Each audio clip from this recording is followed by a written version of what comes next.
Já pensou se o apocalipse chegasse a Portugal? Não falo só de apocalipse que se lê nas notícias, eu falo também dos apocalipses íntimos, aqueles que cada um carrega dentro de si, escondidos em dores, silêncios, traumas, que raramente se dizem em voz alta. O Protocolo, escrito por Verônica Folha, nasce precisamente nesse lugar, no cruzamento entre catástrofe coletiva e implosão pessoal. Uma casa que parece abrigo, mas é também armadilha. Quem lidera e sustenta esse organismo são mulheres, cada uma com suas armas: inteligência, sedução, disciplina, intuição, autoridade. Mas o Protocolo também revela a sombra desse jogo, a opressão que pode nascer dentro de grupos historicamente oprimidos. Os mecanismos de controle, a vigilância e o castigo não desaparecem com o fim do mundo. Eles apenas mudam de mãos. Aqui, ninguém é só vítima e nem só algoz. Essa é a premissa desse livro incrível de ficção pós-apocalíptica que chegou para mim.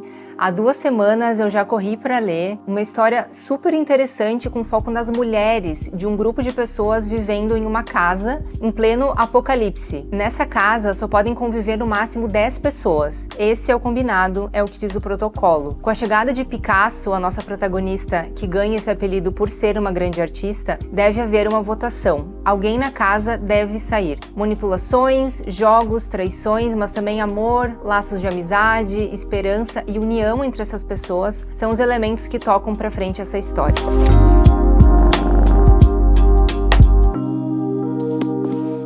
Oi canal, eu sou a Laura e hoje eu quero conversar com vocês sobre esse livro que chegou pra mim já faz alguns dias, mais ou menos umas 2 semanas, que é O Protocolo, da Verônica Folha. A Verônica entrou em contato comigo antes de me mandar o livro para me apresentar um pouco da história, né, da premissa dessa trama aqui.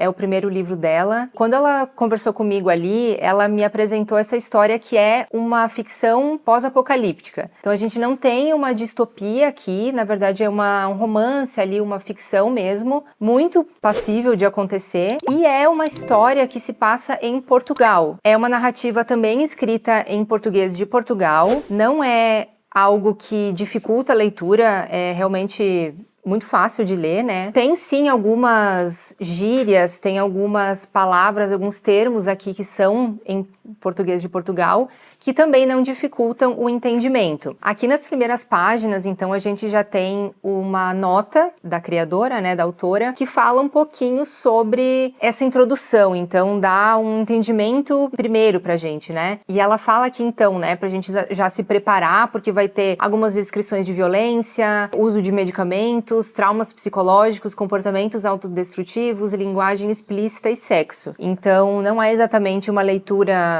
juvenil, né? É para adultos e realmente esses pontos eles se fazem muito presentes na história, né? Outra coisa que ela coloca, que ela deixa claro aqui é sobre a Picasso, a protagonista, não tem nenhuma relação com Pablo Picasso, é porque quando a protagonista aparece ali na história e ela encontra com os outros personagens que vão dar prosseguimento ali naquela trama, o Thomas, que é um deles, que encontra ela, já apelida ela assim. A gente tem aqui o começo da história dando a entender que está acontecendo talvez uma pandemia, um novo Covid, mas ela não dá esse nome, ela se refere muito a apocalipse, né? Faz todo aquele contexto que a gente já viu, né, na pandemia que a gente viveu, as notícias na TV, as coisas estranhas na rua, os estabelecimentos fechados, mas a vida dela acontecendo meio que normalmente, no lugar de uma pessoa privilegiada. Então a gente sabe como isso aconteceu muito na pandemia, né? Algumas pessoas, alguns grupos de pessoas vivendo mais intensamente as consequências da pandemia e outras pessoas não, muito por conta de estarem nessa posição de privilégio. Em algum momento ali da história, ela passa por uma explosão. Então, literalmente, o apartamento onde ela mora explode. E ela quebra o braço, fica meio desacordada e se encontra ali, entram na casa dela o Thomas e a Salma, que são 2 personagens bem importantes aí para a história. São pessoas que aparecem para resgatá-la dessa explosão. Então, Então ela é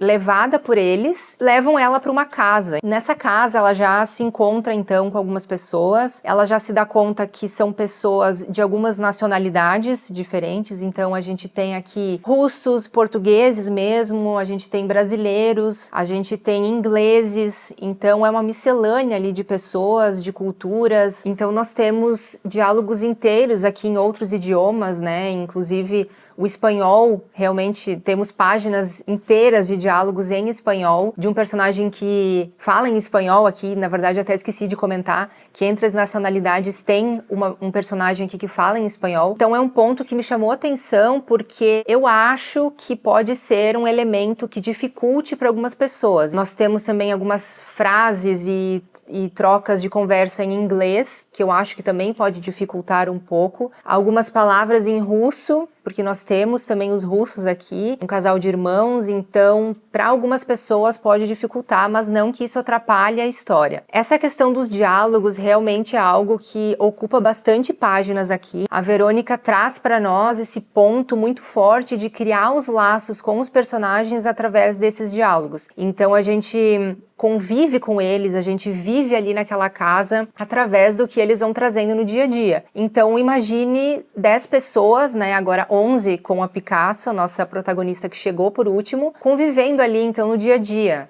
se dando bom dia, vivenciando os almoços, vivenciando datas comemorativas, né? Natal, os aniversários, São João, até São João tem aqui. Então a gente vai se apegando a eles com isso. Nós temos então 10 personagens aqui, né? Só retomando. Nós temos o Victor e o Thomas, que são rapazes mais jovens ali, ambos são ingleses. Nós temos o Henry, que é um cara mais velho, super querido ali por todos na casa. A dona Isabel é uma portuguesa mais bravinha, fica mais na cozinha, ela é mais irritada, assim, mas depois no final a gente se apega bastante a essa personagem. Nós temos o Joaquim e o Santos, que são dois caras também mais ou menos de meia idade, e nós temos a Caterina e o Mikola, que são os russos, eles são irmãos. E também temos então a D. Ela é uma personagem que não aparece nas primeiras páginas ali, quando a Picasso chega na casa. Ela é uma personagem bem misteriosa, a gente não entende muito bem onde que ela tá, o que que ela tá fazendo, por que que ela fica tão sumida por vários dias. E essa é a configuração dessa casa. Então a gente vê como aqui já vai se formando uma narrativa de pessoas complicadas, vivendo situações complexas, com muito foco nas mulheres. Então isso foi algo que eu amei, assim. A Picasso é uma personagem complexa, muito bem montada ali, muito bem estruturada. Ela é uma pessoa que vivenciou um trauma muito forte na vida dela passada, né? Na verdade, não tão passada, mas a gente sabe que quando a gente se refere a uma pandemia, um apocalipse, digamos assim, a gente enxerga a nossa história como o antes e o depois, né? Então, é um trauma que ela carrega e isso se reflete muito nessas relações que ela vai vivendo na casa. Ela faz uma relação super interessante também com as outras mulheres e a gente vai vendo que ao longo dessa trama, o relacionamento mesmo entre aquelas mulheres daquela casa é complexo, porque todas elas trazem outras histórias, entre elas o relacionamento não é fácil, criam-se amizades, mas também criam-se ruídos, e assim a gente vai vivendo com eles. Essas 10 pessoas na casa, então, elas vivem sob o protocolo, que é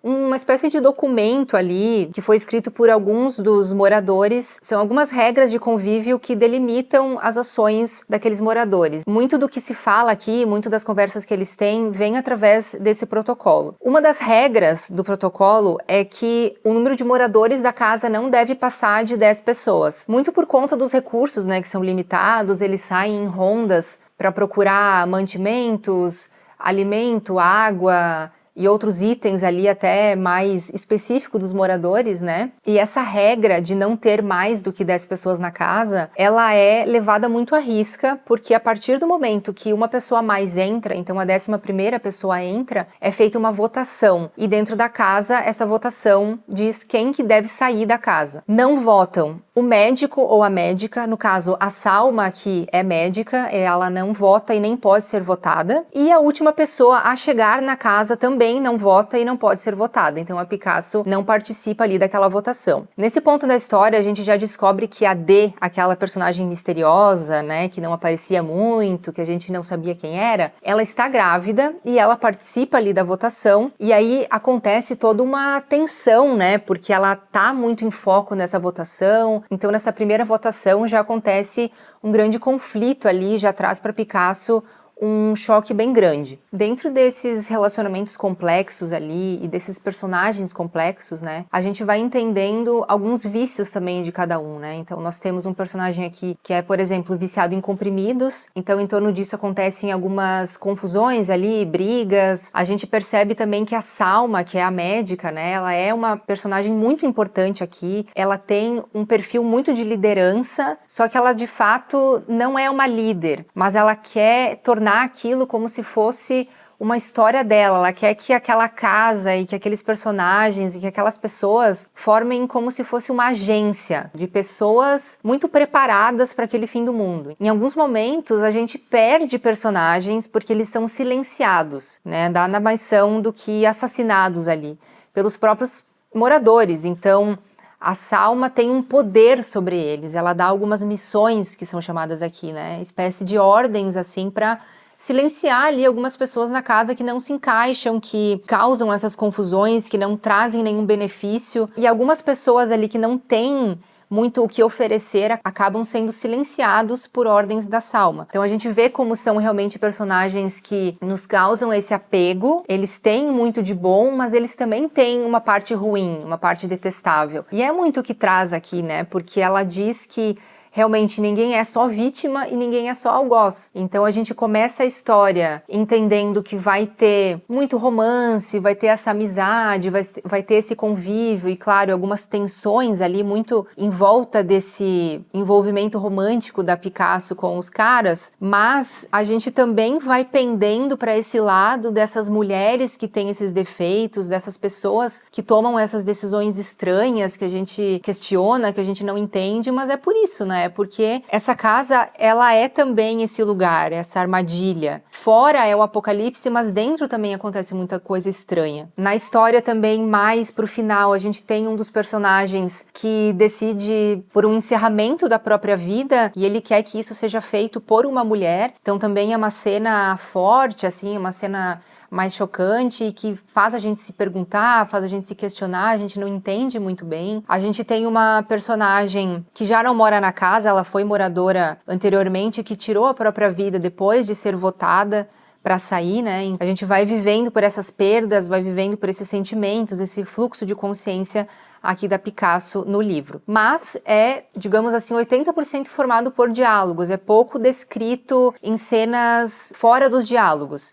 Eu até senti um pouco de falta de uma pitadinha do que está acontecendo do lado de fora, porque a história toda é dentro dessa casa e não fora dela. Então a gente fica curioso, ainda mais eu que sou muito fã de distopias, né, e essas ficções pós-apocalípticas mesmo, até por isso que eu me interessei muito em receber o livro e ler essa história, e a gente fica instigado de querer saber um pouquinho do que estava acontecendo ali fora, o que tá rolando, como que as outras pessoas estão vivendo, será que tem gente rondando aquela casa? E uma personagem bem legal, assim, bem interessante, que participa muito aqui da trama é a Laura, que é uma moradora anterior da casa. Ela era filha de um dos personagens aqui, e ela aparece muito também como uma personagem complexa, de pensamentos complexos, de atitudes complexas que marcaram muito essas pessoas. Então eles trazem muito das memórias passadas, a gente vê como eles contam de suas vidas. Esse nome Laura, né, foi até depois levado para neném da D, como eu falei para vocês, que estava grávida lá no início da história, né? Então meio que amarra tudo isso, né? Essa personagem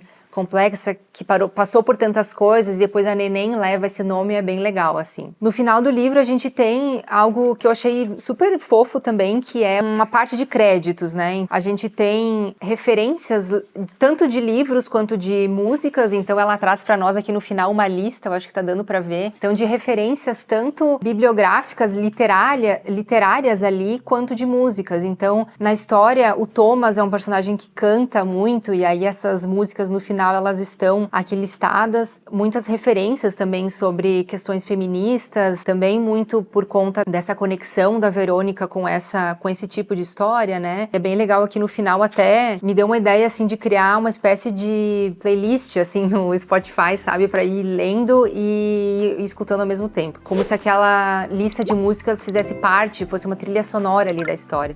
E uma outra coisa muito fofa que eu preciso mostrar é que dentro do livro veio uma carta de baralho, porque em certo ponto ali eles vivem uma situação que tem relação com baralho e foi muito legal virar a página e me deparar assim com essa carta. Eu vou deixar para vocês o link do livro aqui na descrição do vídeo. A gente tem na versão física, que tá muito legal, com as pagininhas amarelas, né, como a gente tanto ama, muito mais do que páginas brancas. E ele tem também para versão no Kindle, então eu super indico, uma leitura que eu adorei, como eu falei para vocês, né, para quem gosta de distopias, essa coisa pós-apocalíptica, essas ficções mais dentro desse gênero, tá muito, muito, muito recomendado. Esse foi mais um vídeo, então espero que vocês tenham gostado.